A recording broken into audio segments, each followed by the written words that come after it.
السلام علیکم ورحمۃ اللہ وبرکاتہ۔ الحمد للہ رب العالمین الرحمن الرحیم مالک یوم الدین واشہد ان لا الہ الا اللہ وحدہ لا شریک لہ واشہد ان محمدا عبد اللہ ورسولہ صلی اللہ علیہ وعلی آلہ وصحبہ وسلم تسلیما کثیرا، اما بعد۔ رب اشرح لي صدري ويسر لي امري واحلل عقدة من لساني يفقهوا قولي رب زدني علما اللهم رب زدني علما آمین۔ معزز ناظرین، پیارے بھائی اور دوستو، کل کے درس میں قرآن کو سمجھ کر کے پڑھنا، ترجمے کے ساتھ پڑھنا، اس کی تفسیر پڑھنا، قرآن میں غور و فکر کرنا، تدبر اور تفکر سے کام لینا، اس پہ زور دیا گیا تھا اور اس کے بارے میں کچھ باتیں قرآن و حدیث کی روشنی میں رکھی گئی تھیں۔ آج کے اس درس کے اندر قرآن کی تلاوت کے آداب کیا ہیں، قرآن کی تلاوت کرتے ہوئے کن کن چیزوں کو ملحوظ رکھنا چاہیے، اس کے بارے میں کچھ باتیں آپ حضرات کے سامنے بیان کی جائیں گی۔ سب سے پہلی بات یہ ہے کہ قرآن کی تلاوت پہ بہت بڑا اجر ہے۔ ایک حرف پہ ایک نیکی، اور وہ ایک نیکی 10 نیکی کے برابر ہوتی ہے۔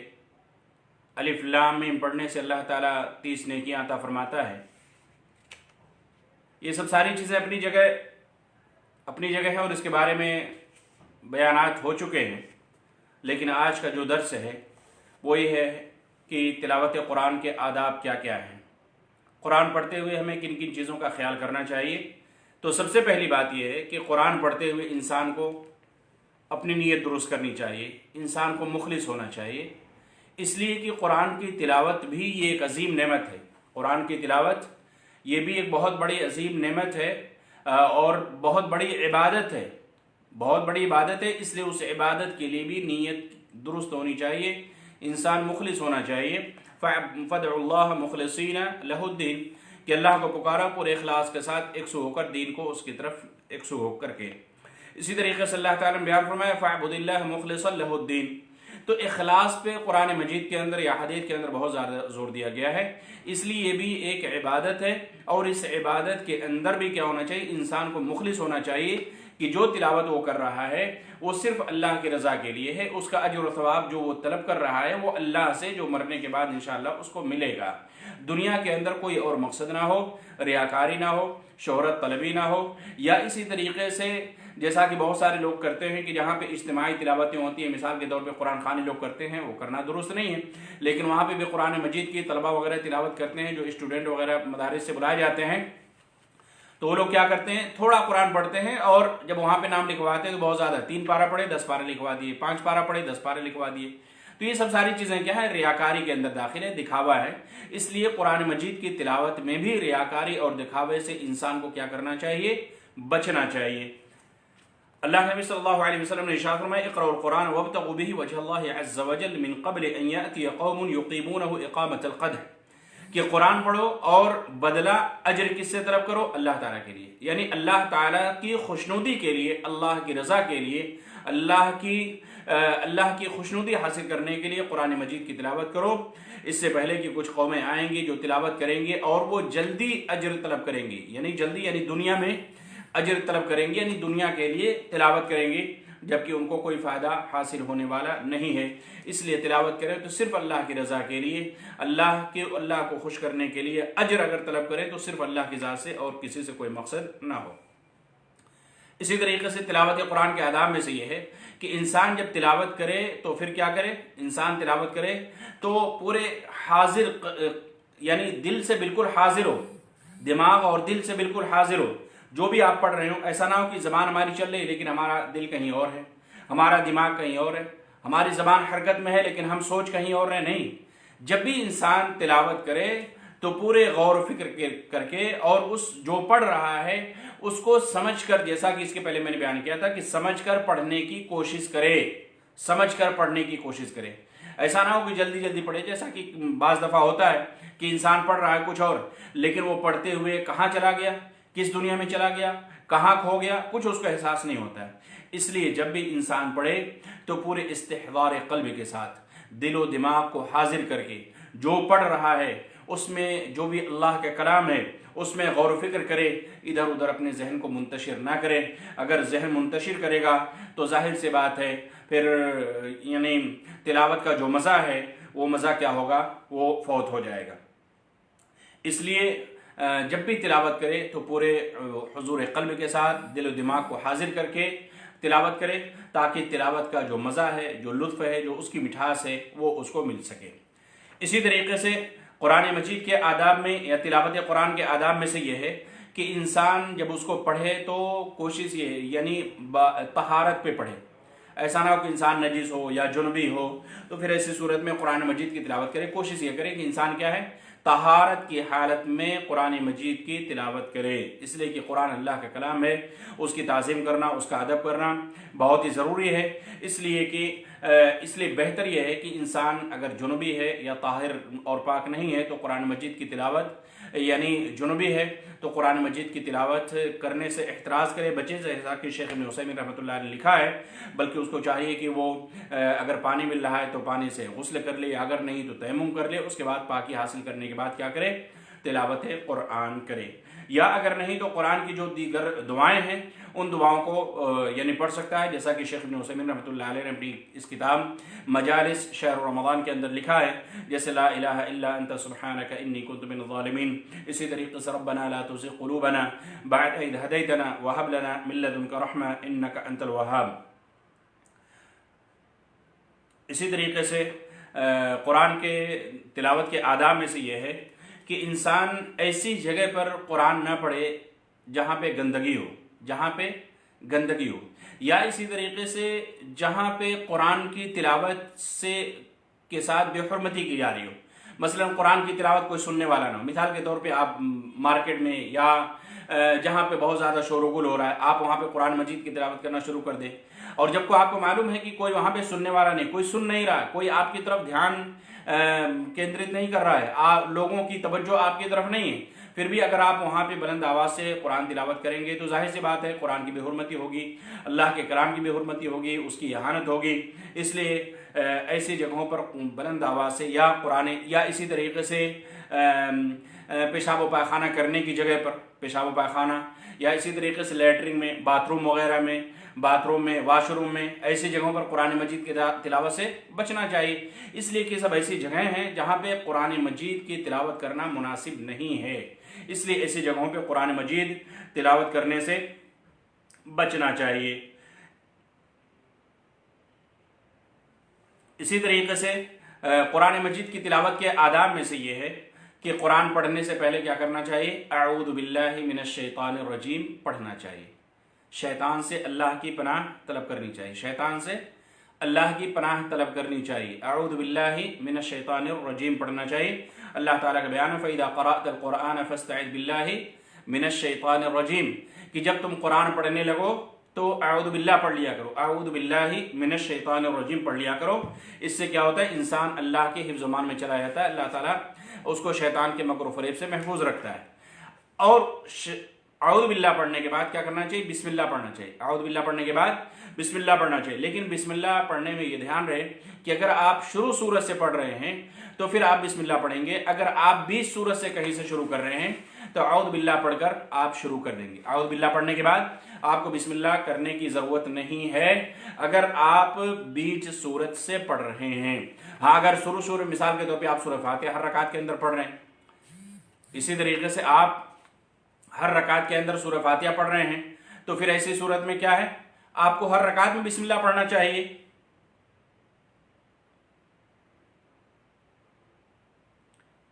ہر رکعت میں بسم اللہ پڑھنا چاہیے، اس لیے کہ سورہ فاتحہ ہی کیا ہے، مکمل سورت ہے، اور جب بھی آپ شروع کرنے جا رہے ہیں تو ایک سورت کو شروع کر رہے ہیں، تو اس لیے جب بھی آپ سورہ فاتحہ پڑھیں گے تو بسم اللہ ضرور پڑھیں گے۔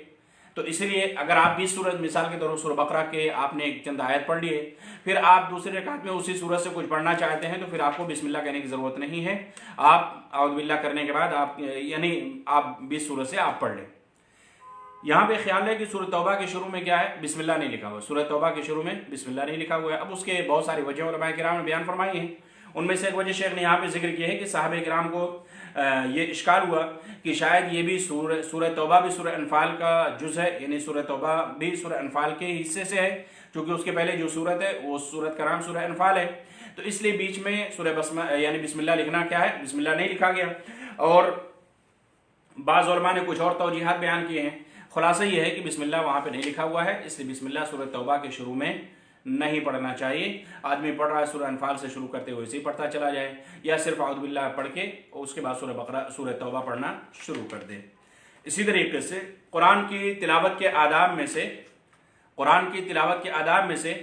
ایک ادب یہ بھی ہے کہ انسان بالکل اچھے انداز میں پڑھنے کی کوشش کرے، اچھے انداز میں، اچھی آواز ہونی چاہیے، اچھا لب و لہجہ ہونا چاہیے، ترنم آواز ہونی چاہیے کہ خود اس کو بھی اچھا لگے اور سننے والے کو بھی اچھا لگے۔ اللہ کے نبی صلی اللہ علیہ وسلم نے حدیث کے اندر بیان فرمایا، ما اذن اللہ لشیء ای مستمع لشیء کما اذن لنبی حسن الصوت یتغنى بالقرآن یجہر بہ، کہ اللہ تعالیٰ آپ صلی اللہ علیہ وسلم سے اچھی آواز میں قرآن مجید کی تلاوت کو سننا پسند کرتا تھا۔ یعنی آپ صلی اللہ علیہ وسلم کے بارے میں اس حدیث کے اندر بیان کیا کہ آپ صلی اللہ علیہ وسلم بہترین انداز میں، مترنم لب و لہجے میں آپ صلی اللہ علیہ وسلم کیا کرتے تھے، قرآن مجید کی تلاوت کیا کرتے تھے۔ اسی طریقے سے ایک حدیث کے اندر جبیر بن مطعم رضی اللہ تعالیٰ عنہ بیان فرماتے ہیں کہ سمعت النبی صلی اللہ علیہ وسلم یقول یقرأ فی المغرب بالطور فما سمعت احدا احسن صوتا او قراءة منه، کہ میں نے اللہ کے نبی صلی اللہ علیہ وسلم سے مغرب میں سورہ طور کی تلاوت سنی، سورہ طور جو 27ویں پارے میں والطور وکتاب مسطور، یہ تلاوت سنی تو میں نے اللہ کے نبی صلی اللہ علیہ وسلم سے بہترین قاری، آپ صلی اللہ علیہ وسلم سے بہترین آواز کسی کی میں نے نہیں سنی۔ اس لیے آپ صلی اللہ علیہ وسلم بہترین انداز میں کیا کرتے تھے، تلاوت کیا کرتے تھے۔ لیکن یہاں پہ یہ دھیان رہے، یہاں پہ یہ خیال رہے کہ آدمی اگر بلند آواز سے تلاوت کر رہا ہے تو یہ خیال رہے کہ کسی کو ڈسٹرب نہ کرے، ایسا نہ ہو کہ اپنی آواز سے کسی کو ڈسٹرب کرے۔ مثال کے طور پہ آپ مسجد کے اندر ہیں، آپ بلند آواز سے پڑھ رہے ہیں، کوئی نمازی ہے نماز پڑھ رہا ہے، اب اس کو ڈسٹرب ہوگا تلاوت قرآن میں، دعا وغیرہ پڑھنے میں، نماز پڑھنے میں، تو ایسی جگہوں کا انسان خیال کرے کہ کسی کو اس کی تلاوت سے تکلیف تو نہیں ہو رہی ہے، کسی کو اس کی تکلیف سے، اس کی تلاوت سے ڈسٹرب تو نہیں ہو رہا ہے۔ ان چیزوں کا خیال کرنا بھی کیا ہے، بہت ہی ضروری ہے۔ اس لیے کہ اللہ کے نبی صلی اللہ علیہ وسلم کے بارے میں آتا ہے کہ آپ صلی اللہ علیہ وسلم نکلے، کچھ لوگ نماز پڑھ رہے تھے اور کیا کر رہے تھے، بہت زور زور کی آواز تلاوت کر رہے تھے، تو آپ صلی اللہ علیہ وسلم بیان فرمائے ان المصلی یناجی ربہ فلینظر بما یناجی فیہ ولا یجہر بعضکم علی بعض فی القرآن،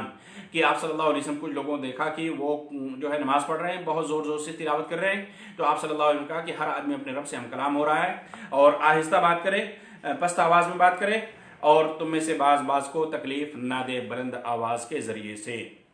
اسی طریقے سے تلاوت قرآن کے آداب میں سے ایک ادب یہ بھی ہے کہ انسان قرآن کو ترتیل کے ساتھ، تجوید کے ساتھ پڑھے، ترتیل کے ساتھ۔ ترتیل کا مطلب یہ ہوتا ہے کہ جو حرف جہاں سے ادا ہوتا ہے، جو حرف جہاں سے نکلتا ہے، جہاں سے ادا ہوتا ہے، مثال کے طور پہ شین، ہمارے یہاں لوگ بولتے ہیں سین، چھوٹی سین بڑی شین، چھوٹی سین بڑی شین کا تصور نہیں ہے، ہمارے یہاں ہمارے لب و لہجے کے اندر یہ چیز پائی جاتی ہے، جبکہ اس حرف کے مخرج سے معلوم ہوتا ہے کہ یہ کون سی شین ہے۔ شین اگر انسان بولے گا تو ایسا معلوم ہوگا کہ یہ نقطے والی شین بولی جا رہی، سین انسان بولے گا تو معلوم ہوگا کہ یہ بغیر نقطے والے سین ہے۔ اسی طریقے سے قاف انسان بولے گا تو معلوم ہوگا کہ یہ قاف نقطے والا ہے، کاف انسان بولے گا تو معلوم ہوگا کہ یہ بغیر نقطے والا قاف ہے۔ تو جو حرف جہاں سے ادا ہوتا ہے، جہاں سے نکلتا ہے، جہاں سے ادا کرنا چاہیے، جو علماء نے، جو ائمہ کرام نے تجوید کے یا قرآن مجید پڑھنے کے حروف کی ادائیگی کے جو گرامر، جو قواعد بیان کیے ہیں، اس کے مطابق قرآن کو پڑھنا، اس کے مطابق حروف کو ادا کرنا، اس کے مطابق قرآن کی ترتیل کرنا، یہ کیا ہے، ضروری ہے۔ اللہ تعالیٰ نے قرآن کے اندر بیان فرمایا وَرَتِّلِ الْقُرْآنَ تَرْتِيلًا، قرآن کو ترتیل کے ساتھ پڑھا کرو۔ ترتیل کا مطلب تجوید کے ساتھ، باقاعدہ حروف کی ادائیگی کے ساتھ، حروف جہاں سے نکلنے والا ہے وہیں سے اس کو ادا کرو، اس کی صحیح جگہ سے ادا کرو۔ انسان کوشش کرے، اور کوشش کرنے میں اگر اس سے ادا صحیح طریقے سے نہیں کر پا رہا ہے تو اللہ تعالیٰ اس کی نیت کو دیکھ رہا ہے اور اس کے مطابق اس کو اجر ملے گا۔ لیکن یہاں پہ بہت سارے لوگ کیا کرتے ہیں کہ جب ان کو کہا جاتا ہے قرآن کو ترتیل کے ساتھ پڑھنا ہے تو وہ کہتے ہیں کہ ہمیں تجوید آتی نہیں ہے، ہم تو کوئی قاری صاحب ہیں نہیں، اور سیکھنے کی انسان کوشش بھی نہیں کرتا ہے۔ کم سے کم سیکھنے کی کوشش تو کریں۔ آج الحمدللہ سوشل میڈیا کا زمانہ ہے اور علم بالکل عام ہو چکا ہے، آپ آن لائن بھی سیکھ سکتے ہیں، اور کم از کم الف سے لے کر یا تک کون سا حرف کہاں سے نکلتا ہے، شین کیسے بولی جاتی ہے، اسی طریقے سے قاف کہاں سے ادا کیا جاتا ہے، دال کیسے بولا جاتا ہے، یا اسی طریقے سے زا کیسے بولنا چاہیے، دال کیسے بولنا چاہیے، یہ چیزیں ہر مسلمان کے لیے جاننا ضروری ہے، اس لیے کہ اللہ تعالیٰ نے حکم دیا وَرَتِّلِ الْقُرْآنَ ترتیلا، قرآن کو ترتیل کے ساتھ پڑھا کرو۔ اس لیے قرآن کو ترتیل کے ساتھ پڑھنے کی کوشش کرنی چاہیے، سیکھنا چاہیے اور سیکھنے کی کوشش کرنی چاہیے۔ صرف یہ کہنا کہ نہیں مجھے پڑھنا نہیں آتا ہے، یہ عذر آپ کا اللہ کے ہاں شاید قابل قبول نہ ہو۔ اور خاص طور سے وہ صورتیں جو چھوٹی چھوٹی صورتیں ہمیں یاد ہیں، مثال کے طور پہ سورہ فاتحہ ہے یا اما پارہ کی چند جو چھوٹی چھوٹی صورتیں عام طور سے لوگ اس کو یاد کیے رہتے ہیں یا پڑھتے ہیں، کم از کم اتنی صورتیں تو آپ ترتیل سے یاد کر لیں، کم سے کم اس کا مراجعہ تو کریں، اس کو سنیں، پریکٹس تو کریں، کسی کو سنائیں، یاد کرنے کی کوشش کریں۔ اور آج یعنی آپ کوئی بھی صورت سننی ہو، آپ یوٹیوب کے اندر جائیے، انٹرنیٹ سب کے پاس ہے، آپ یوٹیوب میں جائیے، سورہ فاتحہ لکھیے، سورہ فاتحہ، اب سارے ائمہ کی تلاوت آ جائے گی، آپ مکہ کے امام کی، مدینہ کے امام کی، یا دنیا میں کسی بھی امام کی جن کی تلاوت وہاں پہ موجود ہے، آپ جس کی تلاوت پسند کرتے ہیں، جس کا انداز پسند کرتے ہیں، آپ اس کو سنیے، اور پھر اس کے بعد اپنی آواز کو موبائل میں ریکارڈ کریے، تب آپ کو اندازہ ہوگا کہ امام کیسے پڑھ رہے ہیں اور میں کیسا پڑھ رہا ہوں، کتنی غلطی مجھ سے ہو رہی ہے، کہاں پہ غلطی ہو رہی ہے، میں کون سے حروف کی ادائیگی نہیں کر رہا ہوں، کہاں پہ میں فلاں حرف کو غلط پڑھ رہا ہوں، کہاں پہ مجھ سے غلطی ہو رہی۔ تو یہ کیا ہے؟ یہ قرآن کو ترتیل کے ساتھ پڑھنے کا ایک طریقہ ہے، سیکھنا چاہیے اور سیکھنے کی کوشش کرنی چاہیے۔ اسی طریقے سے قرآن پڑھنے میں یہ خیال کرنا چاہیے کہ قرآن کو بہت جلدی نہیں پڑھنا چاہیے، قرآن کو بہت جلدی نہیں پڑھنا چاہیے۔ ہمارے یہاں کی جو حفاظ ہیں، اللہ تعالیٰ ان کے اوپر رحم فرمائے، ان کی حفاظت فرمائے، خاص طور سے بر صغیر کی جو حفاظ ہیں بڑی تیزی کے ساتھ قرآن پڑھتے ہیں، اور وہ سمجھتے ہیں کہ لوگ بھی سمجھتے ہیں اور وہ خود بھی سمجھتے ہیں کہ ایسا پڑھنا یہ معیاری حفاظ کرام کی پہچان ہے، جو بہت یعنی اونچی کوالٹی کے حافظ لوگ ہیں ان کی پہچان ہے۔ نہیں، یہ قرآن کے ساتھ بھدا مذاق ہے، قرآن کا استہزاء کر رہے ہیں آپ، قرآن کے ساتھ بے حرمتی کر رہے ہیں آپ، قرآن کے ساتھ آپ کی بے ادبی ہے۔ قرآن کو ترتیل کے ساتھ پڑھیے، چاہے وہ نماز ہو، چاہے آپ کی سنت ہو، چاہے فرض نماز ہو، چاہے جہری نماز ہو، چاہے سری نماز ہو، چاہے آپ نماز میں ہو یا خارجی نماز میں ہو، چاہے آپ تراویح کی نماز میں ہو، چاہے آپ عام حالات میں پڑھ رہے ہوں، ہر وقت یہ ترتیل کا خیال کرنا ضروری ہے۔ لیکن افسوس کا مقام ہے کہ ہمارے یہاں حفاظ کرام کیا کرتے ہیں، اتنی اسپیڈ کہ لوگ اس کی مثالیں دیتے ہیں، راجدھانی سے بھی تیز، فلاں ٹرین سے تیز، فلاں ایکسپریس سے تیز، اور حقیقت یہ سب چیزیں کیا ہے؟ مجرب اور تجربے کی یا مشاہدے کی ہوئی چیزیں ہیں، مشاہدے کی چیزیں ہیں کہ ایسے حفاظ جو یعنی اتنی اسپیڈ سے نماز پڑھتے ہیں، اتنی اسپیڈ سے قرآن مجید کی تلاوت کرتے ہیں کہ پیچھے پڑھنے والے کو یہ پتہ نہیں ہوتا ہے کہ یہ قرآن پڑھا جا رہا ہے یا کیا اور پڑھا جا رہا ہے۔ صرف جہاں پہ رکوع ہوتا ہے، جہاں پہ ٹھہرتے ہیں، یعلمون تعلمون کافرون، یا اس طریقے سے وہ آخری لفظ کا پتہ چلتا ہے۔ اس لیے اللہ کے واسطے قرآن کے ساتھ مذاق نہ کرو۔ اللہ کے نبی صلی اللہ علیہ وسلم کی سنت ہے کہ آپ ہر آیت پر پڑھ کر رک جاتے ہیں، الحمدللہ، بسم اللہ الرحمن الرحیم، الحمدللہ رب العالمین، پھر آپ صلی اللہ علیہ وسلم رک جاتے ہیں، پھر الرحمن الرحیم، ہر آیت پہ آپ صلی اللہ علیہ وسلم رک جاتے تھے، آپ صلی اللہ علیہ وسلم کی سنت ہے۔ اور دوسری حدیث کے اندر آتا ہے کہ آپ صلی اللہ علیہ وسلم جب کسی عذاب والی آیت سے گزرتے تو آپ اللہ کی پناہ طلب کرتے، اور جب کسی جنت والی آیت، خوشخبری والی آیت سے گزرتے تو اللہ سے اس کی دعا کرتے کہ اللہ تعالیٰ مجھے بھی اس میں سے بنا دے۔ یہ بھی آپ صلی اللہ علیہ وسلم کی سنت ہے۔ اس لیے قرآن کی تلاوت میں عجلت نہیں ہونی چاہیے، جلد بازی نہیں ہونی چاہیے۔ ایسا نہ ہو کہ انسان پڑھتے پڑھتے حروف کہاں، حروف کی ادائیگی کا کیا خیال ہے، غنہ کیا ہے، ادغام کیا ہے، اظہار کیا ہے، مد کیا ہے، ان تمام چیزوں کا خیال نہ رہے۔ ایسا نہیں ہونا چاہیے۔ قرآن کو ترتیل کے ساتھ پڑھنے کی ضرورت ہے، قرآن کو ترتیل کے ساتھ پڑھنا چاہیے۔ اسی طریقے سے قرآن کی تلاوت کے آداب میں سے ایک ادب یہ بھی ہے کہ انسان جب سجدے والی آیت کے پاس سے گزرے تو سجدہ کرے۔ جب بھی وہ انسان تلاوت کر رہا ہے، چاہے وہ نماز کی حالت میں یا غیر نماز میں ہو، اگر وہ باوضو ہے تو سجدہ کرے۔ شیخ ابن عثیمین رحمۃ اللہ نے لکھا ہے وَهُوَ عَلَى وُضُوءٍ، اگر وہ وضو پر ہے تو سجدہ کرے۔ مثال کے طور پہ آپ روم میں بیٹھے ہوئے ہیں، کوئی مثال کے طور پہ آپ سورہ نجم کی تلاوت کر رہے ہیں، الف لام میم سجدہ کی تلاوت کر رہے ہیں، یا سورہ انفال پڑھ رہے ہیں، پڑھتے آپ جو ہے آخر میں چلے گئے، اور سورہ اعراف آخر میں پڑھتے آپ چلے گئے اور وہاں پہ سجدہ ہوا 9ویں پارے کے اندر، تو پھر ایسی صورت میں سجدہ تلاوت کرنا مسنون ہے، سنت مؤکدہ ہے۔ اگر انسان باوضو ہے تو وہیں پر کیا کرے؟